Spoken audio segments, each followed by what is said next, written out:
ሰላም ጤና ይስጥልን ውድ አድማጭ ተመልካቾቻችን የሰዓቱን ዜና ከማል ሚዲያ ይዘንላችሁ ቀርበናል። በቅድሚያም አበይት ነጥቦቹን እነሆ። የጠቅላይ ሚኒስትር ዶክተር አብይ አህመድ የመደመር ትውልድ መጽሐፍ በፓኪስታን ብሔራዊ ቋንቋ ወይም ኡርዱ ተተርጉሞ ለንባብ መቅረቡ ተነገረ። ኢትዮጵያና ቤልጂየም በታሪካችን የመጀመሪያ ነው ያሉትን የፖለቲካ የምክክር መድረክ ማካሄዳቸውን አስታወቁ። ጽንፈኛ ህወሓት ለጦር እየተዘጋጀ እንደሆነ በሚናገርበት በዚህ ሰዓት ትምህርት ቤቶችን ወደ ጦር ካምፕነት መቀየሩ ተሰምቷል። ከወልቃይት ጠገዴ ሰቲት ሁመራ ዞን የተፈናቀሉ ወገኖች ወደ ቀያቸው ተመልሰው ኑሯቸውን እንዲቀጥሉ ለማድረግ ዝግጁ መሆናቸውን የወልቃይት ጠገዴ ሰቲት ሁመራ ከፍተኛ ዞን አመራሮች ገለጹ። አዲስ የሚቀየረው የመኪና ታርጋ ቺፕስ የተገጠመለት መሆኑ ተነገረ። ከውጭ የ2025 ዓመተ ምህረት የኖቤል አሸናፊ የታወቀ ሲሆን ይህንን ዜናና አርሰናልንና ማንቸስተር ሲቲን የተመለከተ ስፖርታዊ ዜናዎችን ይዘናል። እነሱን የምንነግራችሁ ይሆናል። ከአፍታ ቆይታ በኋላ ስንመለስ በቀጥታ ወደ ዜናዎቹ የምናልፍ ይሆናል። እስከዚያው ሚዲያችንን ሰብስክራይብ፣ ዜናውን ላይክ እና ሼር ማድረጎትን አይዘንጉ። ታላቅ የምስራች በ4 ሚሊዮን 400 ሺህ ብር በአጠቃላይ ክፍያ የቤት ባለቤት ይሆኑ ሜሪት ፕሮፐርቲስ በሪል ስቴት ዘርፍ እንዲሁም በኮንስትራክሽን 2 ዓመታትን ያስቆጠረው ድርጅታችን አሁን ደግሞ ሰፊ ሙያዊ ክህሎት ተላብሶ የፖስቴንሽን ኮንስትራክሽን ቴክኖሎጂ ተጠቅሞ በውባ ፒያሳ ዘመናዊ መኖሪያ አፓርትመንት ቤቶችን በተመጣጣኝ ዋጋ አቅርበንሎታል። አራዳ ፓርክና ወዳጅነት ፓርክ ከፊትና በስተጀርባ ያደመቁት የውብ መንደራችን 2 ቤዝመንት ያለው እስከ 4ኛ ወለል ደረጃውን የጠበቀ ሞል እንዲሁም ባልተለመደ መልኩ 5ኛና 6ኛ ተጨማሪ መኪና ማቆሚያ ሆኖ ያገለግላል። ለደንበኞች ጥራትና ምቾት የሚተጋው ድርጅታችን ሜሪት ፕሮፐርቲ በዚህ መንደር መዋኛ ገንዳ፣ ጂምናዚየም፣ ደረጃውን የጠበቁ ሰፋፊ ሊፍቶች፣ ምቹና በቂ መኪና ማቆሚያ ቦታዎች፣ ዘመናዊ የደረቅ ቆሻሻ ማስወገጃ፣ አውቶማቲክ ጄኔሬተር የተገጠመለት የከርሰ ምድር ውሃና ለተለያዩ አገልግሎቶች የሚውሉ ሰገነት አካቷል። ከባለ 1 እስከ ባለ 3 መኝታ ቤቶችን በ10% ቅድመ ክፍያ ከ441 ሺህ ብር ጀምሮ የቤት ባለቤት ይሆኑ። እንዲሁም 70% ለሚከፍሉ ደንበኞቻችን 30% ልዩ የማስታወቂያ ቅናሽ ይዘንሎት መተናል። ታዲያ ይህ ቅናሽ የሚቆየው ለ10 ተከታታይ ቀናት ስለሆነ በ0941 44 7879 ላይ ይደውሉ።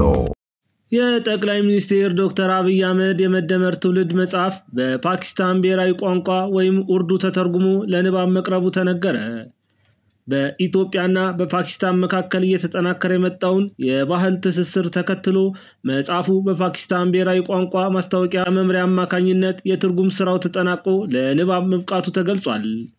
በፓኪስታን የኢትዮጵያ አምባሳደር ዶክተር ጀማል በከር የተተረጎመውን መጽሐፍ ባስመረቁበት ወቅት እንደተናገሩት የመጽሐፉ መተርጎም በሚሊዮን የሚቆጠሩ የኡርዱኛ ተናጋሪዎች የመደመር ፍልስፍናን በቀጥታ ከምንጩ እንዲረዱ ያስችላል ብለዋል። አክለውም ኢትዮጵያ የምትከተለውን የጋራ ብልጽግና አስተሳሰብ ለማስተዋወቅ መጽሐፉ ወሳኝ ሚና ይጫወታል ነው ያሉት። መጽሐፉ በፓኪስታን በመላው ሀገሪቱ በሚገኙ ዩኒቨርሲቲዎች፣ ቤተ መጻሕፍትና የምርምር ተቋማት እንደሚሰራጭ የፓኪስታን ብሔራዊ ቋንቋ ማስታወቂያ መምሪያ አስታውቋል። ይህም በሁለቱ ሀገራት መካከል ያለውን የእውቀትና የልምድ ልውውጥ ወደ ላቀ ደረጃ ያደርሷል ተብሎ ይጠበቃል።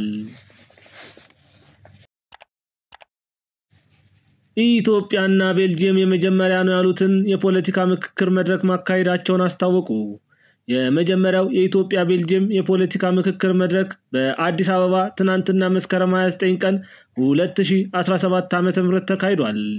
የሁለቱ ሀገራት ግንኙነት ከተጀመረበት እንደ አውሮፓውያን አቆጣጠር ከ1906 ጀምሮ ይህ የፖለቲካ ምክክር መደረጉ አጋርነታችንን የበለጠ ለማጠናከር ያለውን አዲስ ቁርጠኝነት ያሳያል ሲሉ በምክክር መድረኩ ላይ የተገኙ የኢትዮጵያ የውጭ ጉዳይ ሚኒስቴር ዴኤታ አምባሳደር ሀደራ ተናግረዋል። ምክክሩ የሁለትዮሽ ግንኙነቱ ትልቅ ምዕራፍ ነው ሲሉ ገልጸዋል። በቤልጂየም የውጭ ጉዳይ ሚኒስቴርና የውጭ ንግድና ልማት ትብብር ውስጥ ዋና ጸሐፊና የዳይሬክተሮች ቦርድ ፕሬዝዳንት ቴዎድሮዋ ጀንቲሲስ በበኩላቸው ኢትዮጵያ በአፍሪካ ቀንድ ያላት የጂኦ ስትራቴጂካዊ ጠቀሜታ የጎላ መሆኑ ያለንን ግንኙነት የበለጠ አጠናክረን እንቀጥላለን ብለዋል።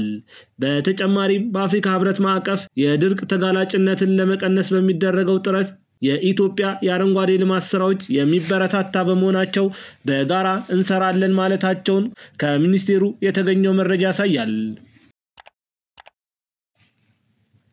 ጽንፈኛ ህወሓት የህዝብ መገልገያዎችን እንደ ጦር ዲፖነት መጠቀምን የሚከለክለውን የዓለም አቀፍ የጦር ህግ በመተላለፍና የህፃናት የመማር መብትን በመርገጥ በደቡብና ደቡብ ምስራቅ ዞኖች የሚገኙ 7 የመጀመሪያ ደረጃና 2 ሁለተኛ ደረጃ ትምህርት ቤቶች ትምህርት አስቆሞ የታጣቂ ካምፖች ማድረጉ ተሰምቷል። ይህ ቡድን ከሻዕቢያ መንግስት ጋር በፈጠረው ጽምዶ አማካኝነት በፌዴራል መንግስቱ ላይ ጦር ለመክፈት ዝግጅቱን መጨረሱን በተደጋጋሚ እየተናገረ ሲሆን ሰሞኑን በትግራይ ክልል ባደረጋቸው ስብሰባዎች ላይ የጦርነት ነጋሪ የሚጎስሙ አጀንዳዎችን በማንሳት የትግራይን ማህበረሰብ ለጦርነት እንዲዘጋጁ ቢናገርም ማህበረሰቡ ግን ለድጋሚ ጦርነት ዝግጁ አይደለንም፣ ጦርነት ከመጣ ከናንተ ተቃራኒ ሆነን እናንተን የምንዋጋ ይሆናል ሲሉ ተናግረዋል። ጥፋት ግብሩ የሆነው ጽንፈኛ ቡድን ደንበጫ ከተማ ሾልኮ በመግባት በደንበጫ ወረዳ ጽህፈት ቤት ላይ ጉዳት ማድረሱ ተሰምቷል። የደንበጫ ከተማን ለመውረር የመጣው ጽንፈኛው ቡድን ሾልኮ በመግባት ጉላ ወንዝ ዳር የሚገኘውን የደንበጫ ዙሪያ ወረዳ ጤና ጽህፈት ቤት የቻለውን ዘርፎ ያልቻለውን አውድሞ ፈርጥጧል ሲሉ የደንበጫ ወረዳ ጤና ጽህፈት ቤት ኃላፊ አቶ በልስቲ ዳኛቸው ተናግሯል። አቶ በልስቲ አክለውም ጤና ተቋማት የፖለቲካ ወገንተኝነት ነፃ ሆኖ ማህበራዊ አገልግሎት እንደሚሰጡ እየታወቀና ራሱ ጽንፈኛው ቡድን ጭምር የሚገለገልበት እንደሆነ እየታወቀ ይህንን በውል ያልተረዳው ቡድን ግን ዘርፎና አውድሞ በስሙ የሚምልበትንና የሚገዘትለትን ህዝብ ላይ የጭካኔ በትሩን አሳርፏል ብሏል። በአማራ ህዝብ ስም እየማለና እየተገዘተ እታገልለታለሁ ቢልም ፖለቲካዊ ትርፍ ለማግኘትና የግል ጥቅሙን ለማስጠበቅ እንጂ ለህዝቡ አዝኖ እንዳልሆነ ዛሬ በጤና ጽህፈት ቤቱ ላይ በፈጸመው ድርጊት በጋድ አሳይቷል ያሉት ኃላፊው ጽንፈኛው ቡድን ማህበራዊ አገልግሎትን በማቋረጥና የህዝባችንን መከራ እያበዛ እንደሆነ የደንበጫ ከተማና የአካባቢው ማህበረሰብ እንዲረዳልን እንፈልጋለን ሲሉ ተናግረዋል። በአፍሪካ ከፍተኛ ተጽዕኖ ፈጣሪ ሀገራት በሚል በወጣው መረጃ መሰረት ኢትዮጵያ በአንደኛ ደረጃ መቀመጧ ተነገረ። ከኢትዮጵያ ቀጥሎ ናይጄሪያና ደቡብ አፍሪካ የሁለተኛና ሶስተኛ ደረጃ መያዝ ችለዋል። ከነዚህ ሀገራት በመቀጠል ግብጽ፣ ሞሮኮ፣ ኬንያ፣ ሊቢያ፣ ዚምባብዌ፣ ኡጋንዳና ታንዛኒያ በቅደም ተከተላቸው ከ4ኛ እስከ 10ኛ ደረጃ መያዛቸው ታውቋል። በዚህ ደረጃ ውስጥ መግባት የቻሉት 10 ሀገራት ለአፍሪካ እድገትና ልማት ከፍተኛ አስተዋጽኦ ያበረከቱ እንደሆነ ጥናቱ የገለጸ ሲሆን ተጽዕኖአቸውም ድንበር ተሻጋሪ ነው ብሏል። የአፍሪካ ተጽዕኖ ፈጣሪ ሀገራትን ደረጃ ለማውጣት እንደ መመዘኛ ጥቅም ላይ የዋሉት የአመራር ብቃት፣ የኢኮኖሚና የፖለቲካዊ ተጽዕኖ እንዲሁም ጠንካራ ዓለም አቀፍ አጋርነት ያላቸው መሆኑንና ጠንካራ ወታደራዊ ጥምረትን በዋነኝነት መመልከቱ ተነግሯል። የአማራ ብሔራዊ ክልል መንግስት አድማ መከላከል ሰሞኑን ባካሄደው ዘመቻ 34 የጽንፈኛውን ኃይል ሲደመስስ 22 በማቁሰል መትረየስና ሌሎች ማቴሪያሎችንም ማርኳል። የአማራ ክልል የአድማ መከላከል ዋና አዛዥ ረዳት ኮሚሽነር አማረ ጌትነት እንዳስታወቁት አድማ መከላከሉ ጀግናውን መከላከያ ሰራዊታችንን ወደ ዋናው ግዳጅ እንዲገባ ለማድረግ የበኩሉን አስተዋጽኦ እየፈጸመ ይገኛል። በተለይም ከመስከረም 26 እስከ መስከረም 28 2018 ዓ.ም አድማ መከላከሉ ባደረገው ዘመቻ በአዊ ባንጁ ወረዳ ምልከታ፣ ደንበጫ፣ ገርጨጭና በእንጅባራ የገጠር ቀበሌዎች 34 ጽንፈኞችን ደምስሷል፣ 22 አቁስሏል። አንድ ፒኬኤም ወይም መትረየስን ጨምሮ ሌሎች ማቴሪያሎች መማረካቸውንም አረጋግጧል። እንደ ኮሚሽነሩ ገለጻ አድማ መከላከሉ ክልሉ ወደ ተሟላ ሪፎርም እየተገበረ በግዳጁ ላይ የጠራ አመለካከት ይዞ ከተቋምና መስመር ጥበቃ አልፎ በጸረ ሽምቅ ስምሪት ይህንን ሞሶብ ገልባጭና ተላላኪ እየቀጠቀጠው ይገኛል ብሏል። ታላቅ የሽያጭ ኤክስፖ ከጊፍት ሪል ስቴት። ጊፍት ሪል ስቴት ከአዲስ አበባ ከተማ መስተዳድር ጋር በጋራ በመሆን በመሃል ከተማ ለጋር ትልቅ የመኖሪያ መንደር እየገነባ በሽያጭ ላይ መሆኑ ይታወቃል። 2018 መግቢያን ምክንያት በማድረግ ለተወሰኑ ቤቶች ከ15 እስከ 25% በሚደርስ ቅናሽና በ40/60 የባንክ አማራጭ ታላቅ የሽያጭ መርሃ ግብር አዘጋጅተናል። ባለ 1 መኝታ 65 ካሬ 357,000፣ ባለ 2 መኝታ 108 ካሬ 596,000፣ ባለ 3 መኝታ 163 ካሬ በ900,000 ቅድመ ክፍያ ከፍለው የቤት ባለቤት ይሁኑ ይሎታል። የዚህ እድል ተጠቃሚ ለመሆን ይፍጠኑ። ለቅናሽ ያወጣናቸው ቤቶች ውስን ስለሆኑ ሳይቶቻችንን ለመጎብኘት ከታች ባስቀመጥነው ቁጥር ይደውሉ። ጊፍት ሪል ስቴት። በኢትዮጵያ የሚገኙ መኪናዎች ከሁለት ወራት በኋላ አዲሱን ታርጋ ለመኪኖቻቸው መቀየር የሚጀምሩ ሲሆን ይህ አዲስ ይቀየራል የተባለው ታርጋ ቺፕስ የተገጠመለት እንደሆነ ተነግሯል። አዲሱ የመኪና ታርጋ ኢትዮጵያ በቪየና የገባችው ስምምነት መሰረት የተሰጣትን ዓለም አቀፍ ኮድ ማለትም በአማርኛ ኢት በእንግሊዘኛ ኢቲኤች የሚለውን ኮድ መያዙን ተናግሯል። በአጠቃላይ አዲሱ ታርጋ የተሽከርካሪውን ቻንሲ፣ የሲሪያል ቁጥር፣ የሶስተኛ ወገን ኢንሹራንስ መረጃ፣ የተሽከርካሪ ቴክኒካል ምርመራ ውጤትና የትራፊክ አደጋ ሁኔታ የሚገልጹ መረጃዎችን መያዝ የሚችል ቺፕስ ተገጥሞለታል። በዚህ በተገጠመለት ቺፕስ ምክንያት የተሽከርካሪውን ሙሉ መረጃ ማግኘት ስለሚቻል መኪናውን በተመለከተ የትኛውም የህግ አካላት በቀላሉ ስለ መኪናው መረጃ ማግኘት ይችላሉ ተብሏል። ታርጋው ከነዚህ መረጃዎች በተጨማሪ ኢትዮጵያ የሚለውን የሀገሪቱን ስያሜ እንዲሁም አድዋ የሚል ጽሑፍና ጦርና ጋሻ የተካተቱበት ሲሆን በስተቀኝ በኩል ከ0 እስከ 9 ያሉ ቁጥሮችን መያዙ ተነግሯል። ይህ ከሁለት ወራት በኋላ ተግባራዊ ይደረጋል የተባለው የታርጋ ቁጥር የተሽከርካሪው መረጃ እስካን የሚደረግበት ባርኮድና ከሩቁ ማየት የሚያስችል አንጸባራቂ መቀነት የተገጠመለት መሆኑን ተሰምቷል። ለሰዓቱ የነበሩን የሀገር ውስጥ ዜናዎች እነዚህን ይመስላሉ። አሁን በቀጥታ ወደ ውጭ ሀገር ዜናዎች የምናልፍ ይሆናል። እስራኤል ጦሯን ከጋዛ ማውጣት መጀመሯን ዓለም አቀፍ ሚዲያዎች ዘገቡ።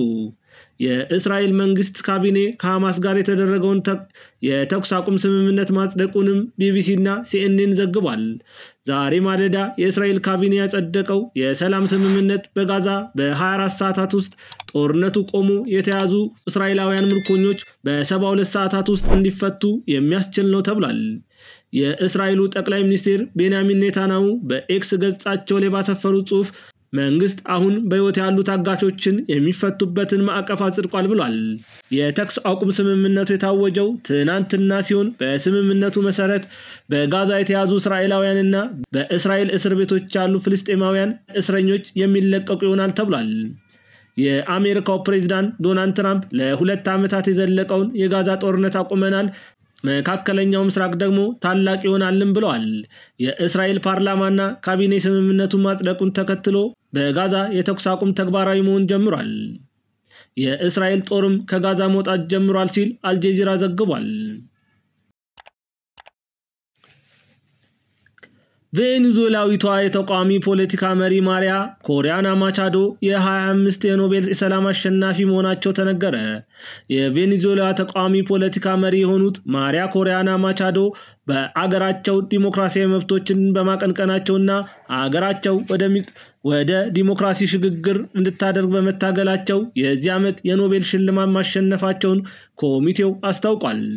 በ2025 የኖቤል የሰላም ሽልማት እየጨመረ በመጣው ጨለማ ውስጥ የዲሞክራሲ ነበልባል ለማስቀጠል ሴት መስጠቱን ኮሚቴ አስታውቋል። አምባገነኖች ስልጣን ሲይዙ ተነስተው የሚገዳደሩ ልበ ሙሉ የነጻነት ጠበቃዎችን ዕውቅና መስጠት ይገባል ብሏል። ኮሚቴው ማሪያ ኮሪያና ማቻዶ ከቅርብ ጊዜያት ወዲህ በላቲን አሜሪካ ካሉት እጅግ የተለዩ ተምሳሌቶች አንዷ በመሆኗ የኖቤል የሰላም ሽልማቷን መሸለሟን ገልጿል። ማቻዶ ዋና የአንድነት ምሳሌ ሆና ቆይታለች ሲሉ የኮሚቴው ሰብሳቢ አክለው ገልጿል። የኖቤል ሰላም ሽልማት አሸናፊ ከሜዳሊያና ምስክር ወረቀት ባሻገር 11 ሚሊዮን የስዊድን ክሮነር ወይም 1.2 ሚሊዮን ገደማ ተሸላሚ ይሆናል። የኖቤል ሽልማት በስዊድናዊ የፈጠራ ባለሙያ የሳይንቲስት እና የንግድ ሰው በሆነው አልፍሬድ ኖቤል ስም የተመሰረተ ነው። የኖቤል አሸናፊ ሽልማት ስነ ስርዓት የሚካሄደው አልፍሬድ ኖቤል በ1896 በሞተበት ቀን ታህሳስ 10 ወይም ዲሴምበር 10 ይሆናል።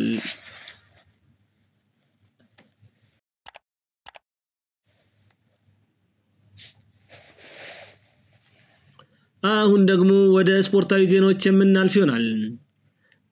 ስፔናዊው አሰልጣኝ ሚኬል አርቴታ በሰሜን ለንደኑ ክለብ ያደረጋቸው የጨዋታ ብዛቶች 300 አድርሷል። በ2019 አርሰናልን የተረከበው ሚኬል አርቴታ ካደረጋቸው 300 ጨዋታዎች 177 ጨዋታዎችን አሸንፏል። ይህ ደግሞ የማሸነፍ ንጻሬውን 59% አድርሶታል።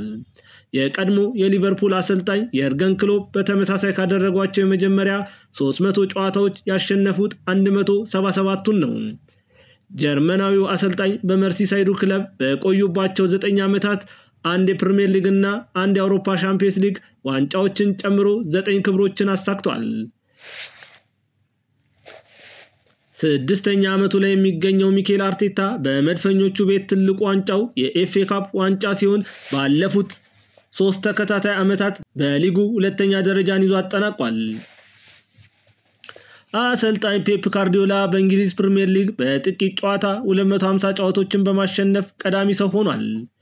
ማንቸስተር ሲቲ በ7ኛው ሳምንት የእንግሊዝ ፕሪሚየር ሊግ ብሬንፎርድን 1-0 ያሸነፈበት ጨዋታ ለፔፕ ጋርዲዮላ 250ኛ ድል ሆኖለታል። የቀድሞ የባርሴሎና እና ባየር ሙኒክ አሰልጣኝ በፕሪሚየር ሊጉ ባደረጋቸው 349 ጨዋታዎች ነው 250 ጨዋታዎችን ማሸነፍ የቻለው። ስፔናዊው አሰልጣኝ በጥቂት ጨዋታዎች እነዚህ ቁጥር ላይ የደረሰ የመጀመሪያ አሰልጣኝም ሆኗል። ከአሁን በፊት የቀድሞ የማንቸስተር ዩናይትድ አሰልጣኝ ሰር አሌክስ ፈርጉሰን 250 ጨዋታዎችን ለማሸነፍ 404 ጨዋታዎች አስፈልጓቸዋል። አርሰን ቬንገር ደግሞ 423 ጨዋታዎች ናቸው።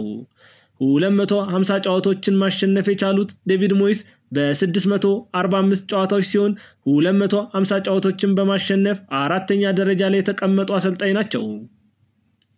ለሰዓቱ የነበሩን ዜናዎች እነዚህን ይመስላሉ። በእኔ በኩል አበቃው። መልካም ውሎ ይሁንላችሁ።